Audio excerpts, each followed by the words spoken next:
Alhamdulillah, pada malam ini kita berpeluang untuk sama-sama berada dalam majlis ambang sambutan Ma'al Hijrah peringkat negeri Terengganu bagi tahun 1445 Hijrah. Saya ingin merakamkan ucapan setinggi-tinggi penghargaan dan terima kasih kepada semua pihak yang telah turut sama berhempas pulas bagi menjayakan majlis kita pada malam ini, terutamanya kepada seluruh ahli jawatankuasa masjid dan masyarakat sekitar ini bagi sama-sama menyambut ambang Ma'al Hijrah peringkat negeri Terengganu yang diadakan di Masjid Ar-Ridwan, Sungai Tong pada tahun ini.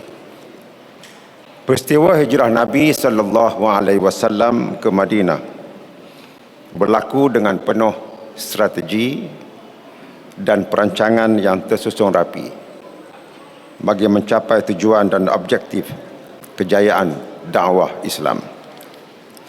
Peristiwa hijrah Rasulullah SAW membawa banyak pengajaran kepada umat manusia dan dibahaskan sepanjang zaman sehinggalah sampai kepada kita pada hari ini. Antaranya ialah yang pertama, peristiwa hijrah Nabi SAW dilakukan dengan penuh strategi dan perancangan yang tersusun rapi dan kemas, di mana Nabi SAW telah memberikan contoh melakukan perancangan hijrah, antaranya menyediakan pengganti untuk berada di tempat tidur Nabi SAW, kaedah menghantar bekalan makanan, mengatur laluan perjalanan, memilih pemandu jalan, bersembunyi di Gua Thur dan sebagainya. Perkara yang telah berlaku pada zaman Nabi SAW ini dilakukan strategi dan perancangan yang begitu rapi. Apatah lagi objektif kita yang ingin kita capai dalam kehidupan di dunia ini sebagai suatu perjalanan menuju kepada kehidupan akhirat, tentulah juga perlu penuh dengan strategi dan perancangan, kerana perjalanan yang begitu berliku-liku di dunia ini untuk sampai ke dunia akhirat yang kekal abadi itu tidak boleh dengan begitu sahaja, tapi hendaklah dirancang perjalanannya.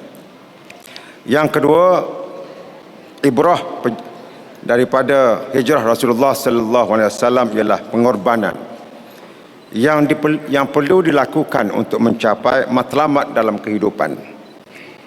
Nabi SAW telah memberi contoh di mana penghijrahan ini dilakukan dengan pengorbanan jiwa, harta dan tanah air tercinta yang menjadi titik tolak perubahan dan pemangkin kejayaan penyebaran Syiah Islam ke seluruh alam. Dalam kita meneruskan kehidupan kita di dunia ini dengan objektif untuk mencapai mardatillah, maka tentunya perjalanan kita yang begini memerlukan kita berkorban, sama-sama berkorban kerana Allah Subhanahu wa taala. Yang ketiga, hijrah Nabi SAW juga melahirkan sifat sabar dan tawakal kepada Allah, di mana Nabi SAW telah mencontohkan kesabaran melalui pelbagai kesukaran ketika berhijrah, seperti diancam bunuh, dikejar musuh, perjalanan yang jauh dan sebagainya. Kepada manusia yang sebegini berdepan dengan pelbagai cabaran dan ujian dan sabar dan tawakal, apatah lagi kita sebagai manusia biasa, maka tentulah kehidupan kita di dunia ini penuh dengan cabaran, penuh dengan ujian yang memerlukan kita sabar dan bertawakal dan redha dengan ujian daripada Allah Subhanahu wa taala, dan sekali-kali tidak berputus asa dengan rahmat Allah. Yang keempat, keperluan kepada sokongan dan dukungan pelbagai pihak, di mana Nabi SAW telah memberi teladan bahawa hijrah yang dilakukan memerlukan sokongan dan dukungan pelbagai lapisan usia, jantina, agama dan sebagainya untuk menjayakan misi hijrah. Itu Nabi.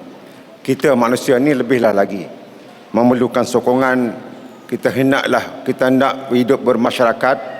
Kita tak boleh hidup seorang diri atas dunia ini. Walau di mana sahaja atas dunia ini, kita perlu hidup bermasyarakat. Yang kelima, mewujudkan semangat persaudaraan dan penyatuan, di mana Nabi SAW telah mempersaudarakan golongan Ansar dan Muhajirin serta menggalakkan memberi bantuan. Peristiwa hijrah telah mendidik sifat prihatin dan kepedulian masyarakat tanpa mengira latar belakang dan keturunan. Nabi SAW mempersaudarakan Ansar dan Muhajirin. Kita yang berada dalam dunia kita di Terengganu ini tentulah lebih lagi kita ingin menyatu padukan masyarakat kita, jiran tetangga kita, supaya kita hidup dalam keadaan aman dan harmoni.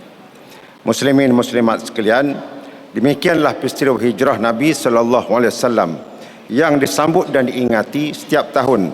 Bukanlah hanya sekadar menikmati dan mendengar cerita-cerita sahaja, bahkan peristiwa hijrah boleh menjadi iktibar dan mengubah penafsiran falsafah kehidupan manusia.